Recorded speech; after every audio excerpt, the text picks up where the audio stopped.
ಅಪ್ರಾಪ್ತ ಬಾಲಕಿ ಜೊತೆ ಅನುಚಿತ ವರ್ತನೆ ಆರೋಪದಡಿ ವಿಟ್ಲದ ಬಿಜೆಪಿ ಮುಖಂಡ ಮಹೇಶ್ ಭಟ್ ವಿರುದ್ಧ ಎಫ್ಐಆರ್ ದಾಖಲಾಗಿದೆ. ಪೋಕ್ಸೋ ಕಾಯ್ದೆಯಡಿ ಮಹೇಶ್ ಭಟ್ ವಿರುದ್ಧ ಕೇಸ್ ದಾಖಲಾಗ್ತಿದ್ದಂತೆ ಆರೋಪಿ ಮಹೇಶ್ ಭಟ್ ಪರಾರಿಯಾಗಿದ್ದಾನೆ. ಮಹೇಶ್ ಭಟ್ ತೋಟದಲ್ಲಿ ಬಾಲಕಿ ತಂದೆ ಕೂಲಿ ಕೆಲಸ ಮಾಡ್ತಿದ್ರು. ಯಾರೂ ಇಲ್ಲದ ವೇಳೆ 16 ವರ್ಷದ ಬಾಲಕಿ ಜೊತೆ ಮಹೇಶ್ ಭಟ್ ಅನುಚಿತವಾಗಿ ವರ್ತಿಸಿದ ಆರೋಪ ಕೇಳಿಬಂದಿದೆ. ಮಹೇಶ್ ಭಟ್ ಬಂಧನಕ್ಕೆ ದಲಿತ ಸಂಘಟನೆಗಳು ಒತ್ತಾಯಿಸಿವೆ. ರಾಜ್ಯದಲ್ಲಿ ರಾಜ್ಯ ಸರ್ಕಾರ ಹಾಗೂ ರಾಜ್ಯಪಾಲರ ನಡುವೆ ಹಗ್ಗ ಜಗ್ಗಾಟ ಮತ್ತೆ ಮುಂದುವರೆದಿದೆ. ವಿಧಾನಸಭೆ ಮತ್ತು ಪರಿಷತ್ನಲ್ಲಿ ಪಾಸ್ ಆಗಿರುವ ಗ್ರೇಟರ್ ಬೆಂಗಳೂರು ವಿಧೇಯಕವನ್ನ ರಾಜ್ಯಪಾಲ ಗೆಹ್ಲೋಟ್ ವಾಪಸ್ ಕಳಿಸಿದ್ದಾರೆ. ವಿಧೇಯಕ ವಾಪಸ್ ಕಳುಹಿಸುವ ಜೊತೆಗೆ ರಾಜ್ಯಪಾಲ ಥಾವರ್ ಚಂದ್ ಗೆಹ್ಲೋಟ್ ಟಿಪ್ಪಣಿಯನ್ನ ಕಳಿಸಿದ್ದಾರೆ. ದೆಹಲಿ 7 ಪಾಲಿಕೆ ಪ್ರತ್ಯೇಕಗೊಳಿಸಿರುವ ಪ್ರಯೋಗ ವಿಫಲವಾಗಿರುವುದನ್ನು ಉಲ್ಲೇಖಿಸಿದ್ದಾರೆ. ಹೀಗಾಗಿ ಗ್ರೇಟರ್ ಬೆಂಗಳೂರು ವಿಧೇಯಕವನ್ನ ಪುನರ್ ಪರಿಶೀಲಿಸಿ ವಿವರಣೆ ಕೇಳಿದ್ದಾರೆ.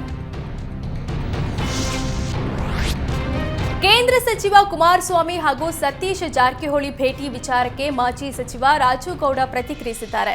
ಸತೀಶ್ ಜಾರಕಿಹೊಳಿ ಏನಾದರೂ ಸಿಎಂ ಕುರ್ಚಿ ಮೇಲೆ ಕಣ್ಣಿಟ್ಟಿದ್ರೆ ಅವರು 100% ಸಿಎಂ ಆಗ್ತಾರೆ ಅಂತ ಸ್ಫೋಟಕ ಹೇಳಿಕೆ ನೀಡಿದ್ದಾರೆ.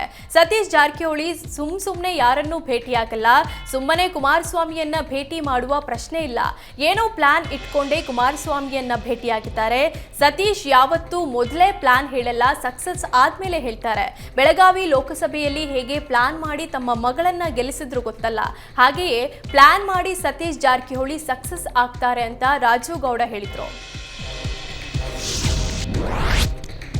ಕರ್ನಾಟಕ ಬಿಜೆಪಿಯಲ್ಲಿ ಮಹತ್ವದ ಬೆಳವಣಿಗೆ ನಡೆದಿದೆ. ಬಿಜೆಪಿ ಶಾಸಕ ಬಸನಗೌಡ ಪಾಟೀಲ್ ಯತ್ನಾಳ್ರನ್ನ 6 ವರ್ಷ ಬಿಜೆಪಿಯಿಂದ ಉಚ್ಚಾಟನೆ ಮಾಡಲಾಗಿದೆ.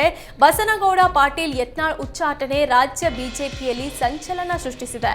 ರಾಜ್ಯ ರಾಜಕಾರಣದಲ್ಲಿ ಭಾರಿ ಚರ್ಚೆ ಆಗ್ತಿದೆ. ಯತ್ನಾಳ್ ಉಚ್ಚಾಟನೆಯಿಂದ ಅವರ ಬೆಂಬಲಿಗರು ವಿರೋಧ ವ್ಯಕ್ತಪಡಿಸುತ್ತಿದ್ದು ಪಕ್ಷದ ವಿರುದ್ಧ ಅಸಮಾಧಾನ ಹೊರಹಾಕಿದ್ದಾರೆ.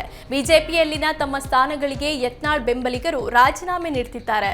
ಬಿಜೆಪಿ ನಗರ ಒಬಿಸಿ ಮೋರ್ಚಾ ಉಪಾಧ್ಯಕ್ಷ ಸ್ಥಾನಕ್ಕೆ ಭೀಮು ಮಾರ್ಷಲ್ಯ ಈಗಾಗಲೇ ರಾಜೀನಾಮೆ ನೀಡಿದ್ದಾರೆ. ಬಿಜೆಪಿ ನಗರ ಮಂಡಲ ಅಧ್ಯಕ್ಷ ಹೂಗಾರ್ಗೆ ವಾಟ್ಸ್ಆಪ್ ಮೂಲಕ ರಾಜೀನಾಮೆ ಪತ್ರ ರವಾನಿಸಿದ್ದಾರೆ. ಇನ್ನು ವಿಜಯಪುರ ನಗರ ಮಂಡಲ ಕಾರ್ಯದರ್ಶಿ ಸ್ಥಾನಕ್ಕೆ ಸಿದ್ದನಗೌಡ ಬಿರಾದರ್ ರಾಜೀನಾಮೆ ನೀಡಿದ್ದಾರೆ. ಹಾಗೆ ಬಿಜೆಪಿ ನಗರ ಮಂಡಲ ರೈತ ಮೋರ್ಚಾ ಅಧ್ಯಕ್ಷ ಸ್ಥಾನಕ್ಕೆ ರಾಜು ಬಿರಾದರ ಮತ್ತು ನಗರ ಮಂಡಲ ಅಧ್ಯಕ್ಷ ಸ್ಥಾನಕ್ಕೆ ಶಂಕರ ಹೂಗಾರ್ ರಾಜೀನಾಮೆ ನೀಡಿದ್ದಾರೆ. ರಾಜೀನಾಮೆ ನೀಡುವ ಜೊತೆಗೆ ಒಂದು ಸ್ಟ್ಯಾಂಡ್ ವಿತ್ ಯತ್ನಾಳ್ ಅಂತ ಬರೆದು ಸಂದೇಶ ಸಾರಿದ್ದಾರೆ.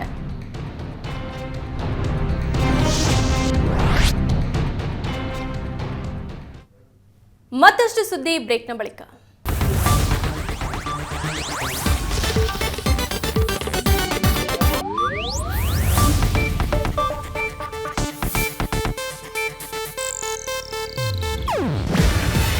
ಇದು ಏಷ್ಯಾನೆಟ್ ನ್ಯೂಸ್ ನೆಟ್ವರ್ಕ್ ಪ್ರಸ್ತುತಿ. ನೀವು ನೋಡ್ತಿದ್ದೀರಾ ಏಷ್ಯಾನೆಟ್ ಸುವರ್ಣ ನ್ಯೂಸ್.